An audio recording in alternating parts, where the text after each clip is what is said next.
there's a woman I follow that I sort of know, and she always says that she's learning in public. And I feel like that's what a lot of us are doing. Yeah. Right? And it's sometimes very painful to learn in public. I know I've messaged you being like, oh my God, what should I do about this? What should I say? Tell us about a moment where you wish you would have said something and you didn't. There's nothing better than this. Say what you mean. Say what you mean. Say what you mean. Say what you mean. Say what you mean. Hey, what's up, everybody? It's your girl, Aida Rodriguez, and welcome to another episode of Say What You Mean, where people stop by to reinforce the power of the spoken word. That moment in your life when you were supposed to say something, speak up for yourself, push back, and you didn't. Well, here you get the opportunity to do just that. And like usual, I like to start the show with my own story because I have so many living in the world of passive aggressive behavior. I just want to address one of my former persons that I used to date. I don't even want to call him a next because he's not even worthy. You are not the prize. I cannot believe you opened your mouth to say that to someone and to be so, just so bold about it. It didn't mean that you felt good about yourself. It meant that you were trying to make me feel bad about myself. And you're not even that hot. And I don't mean hot with physical. I mean, you weren't that smart. Your conversation wasn't that great. I cannot believe I allowed you to occupy my time. And I hope that you get it back so that you can learn the lesson and stop being a menace out there in the world with women. All right, now that I got that off of my chest, I am very excited to bring this voice to Say What You Mean. She's someone that I've watched. I own her books. She's an accomplished author, but she is a very important voice in our time. She's not afraid to speak up for people, but she's also able to have conversations where you explore nuance. And right now she is touring with her book, You Sound Like a White Girl. And I love that book, and I think you should pick it up and read it. Please welcome my guest, Julissa Arce Raya. Oh, Aida, thank you so much for having me. I always want to I'm like, you need to just be my, I wish you could be my PR person because everywhere you go, you're always hyping me up, and I really appreciate it. Thank you so much. I mean, you're worthy. I think it's important for us to do that. We talk about intersectionality. A lot of people, they preach it, but they don't practice it. I've seen you speak up for so many people and use your platform. And I am sure that hurts you in some ways where people unfollow and don't want to buy books, because it happens to me. But tell me why it's so important for you to do that. Well, I just think and you're right. I think sometimes, people from all sides just get mad at you. Mm-hmm. You say something, and then people over here, they stop following, and then you say you say something in support of something else, and people start following you. But here's the thing, I don't do it for the followers. That's right. So it's if you are part of my community, and I really view it as a community, then you hopefully are going to give me the grace to make mistakes, because I'm going to make them. I'm going to say something that, in hindsight, I could have said it better. I could have been more nuanced about it.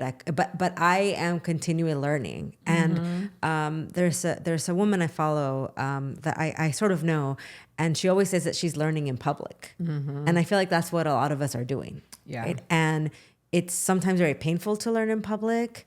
I know I've messaged you being like, oh my God, what should I do about this? What should I say? Should I say something? And you're like, don't say anything. Stay out of it. Meaning don't say anything in response to the comments, because people are going to say whatever they're going to say. Yep.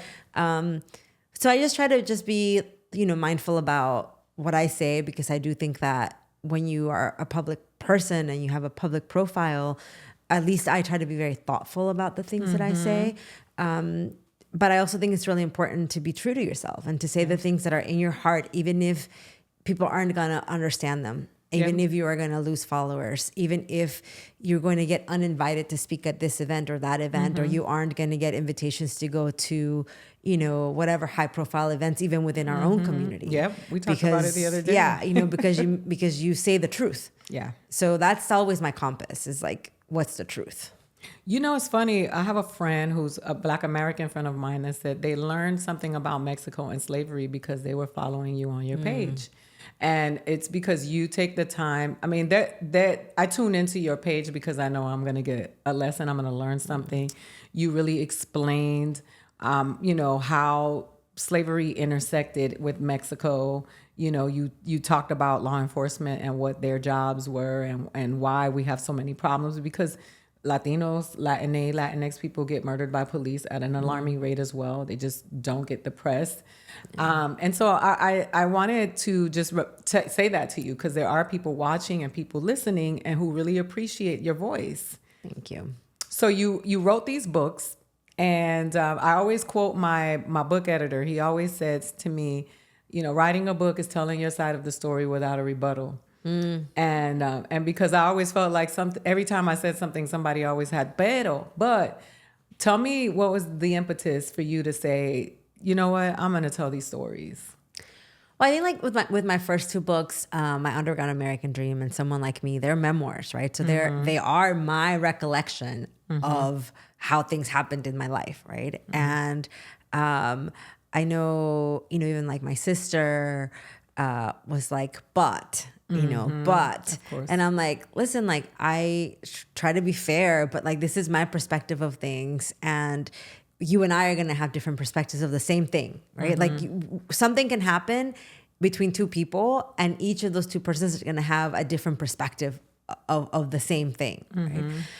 With my last book, You Sound Like a White Girl, I feel like I really felt so free in that process because I was like, I am not going to worry about how this might be perceived. And I was also very, very clear about who my audience was.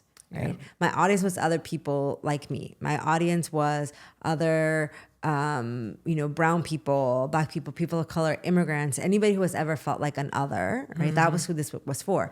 Where I do feel like my first book, My Underground American Dream, I was very new to this, and I feel like I let myself really be influenced by people who sort of kept telling me that my story was really important to change the narrative. And what that meant was that I was writing with a white audience in mind, right? I was writing with trying to change their hearts and minds so that they could see people like me as human. And looking back at it, sometimes when I read that book, like I'm still very proud of it. It's still my book. It's still my life story. But if I was doing it all over again, there's definitely stories in there that I would have shared differently because I would have done it with another person like me in mind. Not, can I use my story, my trauma, my pain to try to get somebody else to see me as human? Because that's, I don't want to be doing that anymore. I want to preach to the choir. We're always talking about don't preach to the choir. Like, why not? The choir needs energizing too. I can relate to that as a stand-up comedian because as a woman, as a Latina, as a person of color, they've always told us, don't think about the middle of the country. If you do late night, you got to appeal to the middle. And I'm like, have y'all ever been to the middle of the country? The most swingers are in the middle of the country. The most consumption of gay porn is in Mississippi. Like, what do you mean when you say the middle of the country? Because I don't agree with what you think. The middle of the country is not like Stepford, Yeah, it's like this fictional person from Ohio. Yeah. Like that, honestly, it's always like, you got to think about this like guy in Ohio. Like, would he relate to this? And I'm like, do white people ever think like, oh, let me think about this Mexican. Like, is she going to relate to this? Like, no, we don't ask them to do that. Yeah. So why are you asking me to narrow my audience? Because inspecificity is the most commonality. Absolutely. And I'm going to tell you something about Ohio. They have the most missing women in America. So I don't care about that guy in Ohio. So now you say so much. You show up, you speak, you do it on social media. You do it when you speak out in public. You do it in your books. You have been very vocal. Can you think of a moment where you wish you would have said something and you didn't? Yeah, I mean, there's actually so many moments when I wish I would have said something, especially when I was younger. But recently, I'm a new mom. Well, newish mom. My daughter's 16 months, but I still feel very new. That's new. I still feel very new, and like everywhere I go, people ask me if I am her nanny. like wow. literally everywhere, the grocery store, like the playground, you know, and I think it's kind of silly because I think, well, maybe I'm doing such a good job that people are like, oh my God, I want to hire her as my nanny, you know? And like at the library, at parks, at little classes. And it sort of gets annoying when like white women are the ones asking me if I'm the nanny. And most of the times, you know, I'm just very like, oh, like, no, she's mine. Like, she's my daughter. And by the way, my daughter is a brown little girl. Oh, like, yeah, like I am a brown person, right? Because I shared this on Instagram and so many of the comments were like, well, maybe your daughter doesn't look like you, so that's why. And it's like, even if my daughter didn't look like me, don't assume I'm her nanny.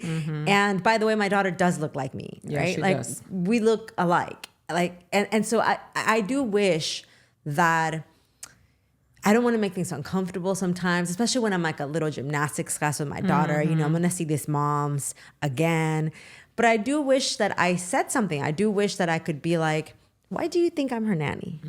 Why wouldn't she be mine? Like, why do you assume that I'm her nanny? I mean, I know why, right? You assume I'm her nanny because I'm a brown Latina and many brown Latinas raise the children of white people in Los Angeles. But also, it's a little racist for you to just assume that I'm the nanny. I mean, I see so many white people that have adopted black children. How many of those white mothers do you think people walk up to them and say, are you the nanny? Yeah. You know, and there are nannies who are like Eastern European, but there's never that assumption. It's like, oh, look, you rescued some little African kids. You know what I mean? And then you want to get a pat on the back. And that's not all white people, but I'm saying that's not their experience. People, my children are black. They're black and Latino. And people would ask me in San Diego if I was their nanny. And I used to say yes. Yeah, maybe that's what I should do. I should be like, yeah, do you want to hire me? Yeah. I charge $100 an hour. Man, I just thought it was flattering for my children for people to assume that they had a nanny. Yeah. So I was like, yeah, I work for them. Things have changed. Yeah. It's funny because a long time ago, like I have this black couple friends and they had a white nanny. And my boyfriend at the time was like, oh my God, they made it. Their nanny is white. Hey, listen, I know some people get tight about it, but I think it's just people don't realize. That's why I love your books, because I don't think people realize what it's like to be in our skin. They want all of our stuff. Even our skin, but they don't want our souls, right? Because and that's not all white people, but I feel it like when I see these white women with the Nubian knots or Marc Jacobs saying, I discovered this. And I'm like, y'all really want the rhythm, but you don't want the blues. Yeah. And it is so when I read the stuff that you write, it gives people the perspective of what it's like to be in this skin. Yeah. And I think it validates the experience of other people who are in this skin. Yes. To be like, you're not the only one. You're not crazy. Like this did happen to you and it's important that it happened. I think, one of the kind of craziest things was like, I just shared this thing on Instagram about always being called a nanny. Like it's a silly thing, like why am I always called a nanny? But the comments on it really made me think a lot because it was a lot of Latinos follow me, and I love that most of the people who follow me are other people like me, right? And so a lot of people in the comments were sort of excusing the behavior of this like white woman, right? Being like, well, maybe it's because this, maybe it's because that's. Somebody was like, girl, is your bun. They were like, it's your bun. Like you gotta take care of yourself. Oh, it's you. Like it's me, right? It's because I wasn't dressed nice. I didn't have like the right. So nannies are dusty. So it's basically they're saying that nannies are dusty. So it's like it's my fault, right? And I'm like, first of all, let's be very honest about something. Like when a white woman in sweats is wearing a bun, we elevate that to clean girl aesthetic, right? And there's like a million YouTube videos, tutorials about how to achieve that look. But when like a brown woman is wearing sweats and a bun, it's like, you must be the nanny. By the way, my nanny dresses better than I do. I know, that's right. That's right. Like, because she's, legs. Yeah, like she comes to work and I'm like, damn, like I gotta step up my game. Side note, I always said I was not gonna ever hire like a young, good looking, hot nanny. And I'm like, damn it. She's the best one. She's the best one My for the nanny job. is young and hot, and I'm like, damn. But yeah, it's like, man, we really gotta give ourselves some credit, and I want to encourage all those people in my comments to be like, I told you to don't stay out of the justify. comment I know, section. which I'm not. I didn't. I did. Okay. I stayed out. But I want to. But if I was gonna say something to them, it would be like, I just want you to not always feel like it's on you to justify their behavior. No, you know what? It's always that's the thing about when I say the immigrant story, and people get really upset with me when I say that because they'll say, you're Puerto Rican, you're not part of the immigrant experience. And I'm like, well, obviously you don't know the history of Puerto Rico and America's treatment of Puerto Rico, regardless of Puerto Rico, Guam, and the Virgin Islands being naturalized. That is all political, and it is for the United States' benefit, not ours. You know, no matter what people tell me, but we do have an immigrant experience. My grandmother did come here and get hosed and called the N-word and treated poorly and told to learn English and all of the above. And so for me, that's why I fuck with you so heavy, because we have a solidarity. Because I think I'm a member of Chidla, and they're like, why? And I'm like, why not? You know, like, we have to be vocal for one another. Through solidarity is the only way. Like, if only, just real quick, super quick, if only citizenship gave us belonging. If only. So it's like, who cares if Puerto Ricans are citizens, because they get treated as though they were immigrants and do share in that immigrant experience from that perspective. And have a conversation with Black America, who sat here and built this country from the ground up with their hands, blood, sweat, and tears, and are still being told, go back to Africa if you don't like it here. Yep. Get out of here with that. So we just finished talking about a moment in your life where you feel like you should have spoken up. And I hope that you do from this point forward. Now we're going to move on to the segment called Shoulda Kept That. And this is the section of the show where people write in through social media, our website, our newsletter, and they sent stories where they felt that these were moments where they said too much. So this guy wrote in and said, one time in the military, being out on patrol with my lieutenant, we stopped to speak to these female officers. He started to hit on one and ask her out. That night, drinking a couple of beers, I mentioned it, and his demeanor completely changed, and he started to deny it. I guess as you get older, you look back and gain experience, because thank God that doesn't happen anymore. Sarcasm. So I think that I hear these stories about people in the military. When we went on tour, we laughed because it wasn't funny, but in every bathroom they had these signs that said, ladies, if you've been assaulted, if something's happened, speak up, which obviously is a problem in the military. Yep. This guy actually said something, and I think he should have said something. Yep. What do you think? Yeah. Yeah, I think he should have said something in the moment. You know, I think about stories like Vanessa Guillen. Yes. And I'm not saying like because he didn't say something like that is going to happen, but I think that when people speak up and make it uncomfortable, like you should make that other lieutenant feel uncomfortable. Yep. You know, because he should be uncomfortable that he's like hitting on people and in uniform and potentially making them uncomfortable. You know, so I think sometimes we're afraid to have these uncomfortable conversations, but those are exactly the conversations we need to have if we ever want anything to change, particularly as we're talking about sort of the sexual harassment culture that exists in the military. Yeah. And I think that the more men that start to speak out, the more the dynamic will start to shift a little, because I think people are afraid, but if enough men spoke out, you know, because we, as women, we went over there on tour, and you know, they warned us about not getting involved with the soldiers. They have sex with the prostitutes, the sex workers, my bad. In Korea, they call them juicy girls. Like, there's this culture of sexual behavior. And I think that, you know, just like it takes, you know, straight people to advocate for queer people, it takes white people to advocate for people of color. I think it's time for men in the military to advocate for the women in the military, because I think Vanessa is not the only one. Yeah, she's not. You know, and I think that it is time for people to start speaking up. This whole snitch dynamic within our community is so harmful for us. Yeah. You know? And it's by design. Yeah. All right, so now we're going to do this lightning round, because we like to end on a positive note. Yes. Keep it nice and hype. But this is just a way of me getting to know you a little better through these 5 questions. We do this with all of our guests. So 5 questions. Here we go. Here we go. I'm ready. Smash or pass music festivals? Smash. All right. Would you rather coffee or tea? Coffee, 100%. What's the age of your first oyster? Oh my God. I was in my 20s probably. Really? Yeah. Okay. Fight or flight, 10 gremlins. I don't even know what that is. You know what a gremlin is? A gremlin. Oh, a gremlin. Okay. So okay. 10 gremlins. Are you going to fight or flight? No, I'm gonna run away as fast as possible. And then we end this one, and everybody, the reaction to this question for me is the highlight of why I do this podcast. If you can say one thing to your favorite teacher, what would it be? One word? One thing. One thing.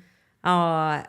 Nespilius. He was my quirky physics teacher. I talk about him in my books because he had such a huge impact in my life. And I have said this to him, but I always would say it again, like, thank you, Mr. Nespilius, because you believed in me. You, when I was undocumented, told me that I could still go to college, and you made me believe in myself at a time when I felt like I didn't even have the right to dream. Wait, how do we say his name? Mr. Nespilius. Mr. Nespilius, thank you from me too, because you, look at this. She is I'm out here okay, right? starting and causing trouble. So let me ask you this. You have been vocal about this election. You have been talking about it. I'm not going to get into it because I already know how this thing goes. But as an former undocumented person, when we talk about voting, how important is it for people who have the right to vote within our community? And can you just speak to how it affects those of us who are not, who are undocumented? My mother, citizen, my father, undocumented. And so does that make you feel better about me being a member of Chila? Is that what you need? I just want you to talk about it because you've been very vocal, and I think the way you break things down in a way in that common folk vernacular is what makes it so palatable, and so people receive it. People don't like other people to be condescending and dogmatic and talk down to them, and you have this way of talking to people that makes them feel seen. Thank you. Well, so here's the thing about this election, right? I know a lot of people are very disillusioned with both parties, but if you're a Democrat, absolutely, we should be disappointed with where we are as a Democratic Party. And the whole thing is like this two-party system. Like, we've got to change it, right? But I also see people who are advocating that people shouldn't vote, right, for either candidate, which is fine. Like, if neither of the choices, and please don't vote for Trump. That's, my thing. Just don't vote for him. That's fine. But I think we're doing a disservice because I think it's also encouraging people to just not go vote at all. Right? And here's the thing. There are gubernatorial races, mayoral races, school board elections, measures, The sheriffs, city council. Like, there's so much more at stake than just who's going to be the next president of the United States. And in many ways, what happens at the local and state level affects our daily lives much more than what happens at the federal level. Facts. So regardless of whether or not you want to vote for president, please still go vote, because there's still so much more that's going to affect your life. And to your point, that's going to affect other people's lives who don't have the right, who don't have the privilege to go vote. So please still go vote. I think that's important. My grandmother never voted. She was illiterate and she never learned to speak English. When I turned 18, that's the day that was my first time voting, and I've been voting ever since. I think it's so important for us to, utilize our American right to vote, because it doesn't just belong to, older white people. And older white people do vote. They show up. And if you ever go to the lines, you see they're out there with their little umbrellas. They bring their water. They stand in line, and they believe in their right to vote. Those people who say that voting doesn't matter, if it didn't matter, they wouldn't try so hard to keep us from doing it. So That's right. you have been, a very big advocate of that. What's next for you? What's going on? What are you doing? What What is the goal right now for? The goal, oh man, the goal is just get some sleep. I was sharing that for the past like 16 months, my sort of biggest job has been to be a mom to my daughter, and I am so enjoying like watching her grow up and discover the world through her eyes. It's such a beautiful thing, and I never thought that I would be someone who like wanted to stay home and like take care of my baby, but in this season of my life I am that person. You are the nanny. I am. I'm her nanny. She has another nanny 3 days a week, and I'm the nanny the rest of the time. But I want to write a children's book. I would love to see that. I want to write a book about motherhood, because there's so much that is not discussed. I feel like it was such a shock to my system, because even my closest friends who are moms never really shared with me how difficult it was until I shared with them what a hard time they were having. And then they were like, oh yeah, like I went through that. I'm like, why didn't you ever tell me? Like, why didn't you prepare me for this? And you can't ever really be prepared for it. But, and I think there's just so much, there's just so many things that I wish somebody had talked to me about. And, in the spirit of breaking down myths and reclaiming truths, which is what I try to do, I want to do that from the standpoint of motherhood. And I'm getting a little into screenplay writing. So I'm writing some screenplays and things. There's so much I want to do, so much what's next. But I'm definitely taking it at a much slower pace now. I love it. I think it is important to bask in motherhood. And yes, even when I started doing comedy about my kids and talking about motherhood, I did get pushback from a lot of people saying, how could you say this? How could you call your daughter a bitch? And I was like, I'm talking about a teenager. I'm talking about somebody who's been sent here to destroy me. But I just thought it was important to, women have so much misinformation. Yeah. Something that was very daunting was a woman was having a heart attack. She didn't know she was having a heart attack, because the symptoms that are always being pushed about heart attacks are the symptoms that men have, but women have heart attacks very differently than men. And so the information to women is always through the lens of what happens to men. And I think that is so, I know it's harmful to us, but I think it's important to that this romantic idea about motherhood always being about pain, sacrifice, and if you complain about it, then you are not a good mother, is so harmful to us, because so many moms suffer in silence. Yeah. And you got to let it out, girl. Sometimes you got to let it out. That's right. So I'm looking forward to these books. Yeah, I got to get to work on them. It's okay. Take your time. La Rayita needs you now, and that's going to be all the books you need. That's right. Yeah. You will write the books, trust me. So tell everybody how they can find you, connect with you. Yeah, you can find me on Instagram at Julissa Arce. You can go to my website, sign up for my newsletter. I'm trying to be better about actually putting out a newsletter. You can find me on the internet. Yeah, you are. And I just want to say thank you so much for being here and sharing this moment with me, because you know how I feel about you, and it's important to elevate your voice. So, right back. Make sure you check out Julissa Arce Raya's books. I have 3 of them in my house. You should have 3 of them in yours. I want to say thank you for joining us on another episode of Say What You Mean. Catch up with us on socials. We are at SWYM Pod on TikTok, Instagram, and X. If you are watching this, click the subscribe button. We want to hear from you in the comments section. Tell us your stories about those moments where you wish you would have said something, or you should have kept that. If you are listening, download the episode, become a member, do whatever you need to do, and tell a friend, because we want to continue to grow this village. We are so excited to be a part of yours, and we are excited for you to be a part of ours. My name is Aida Rodriguez. This is Say What You Mean. We are out.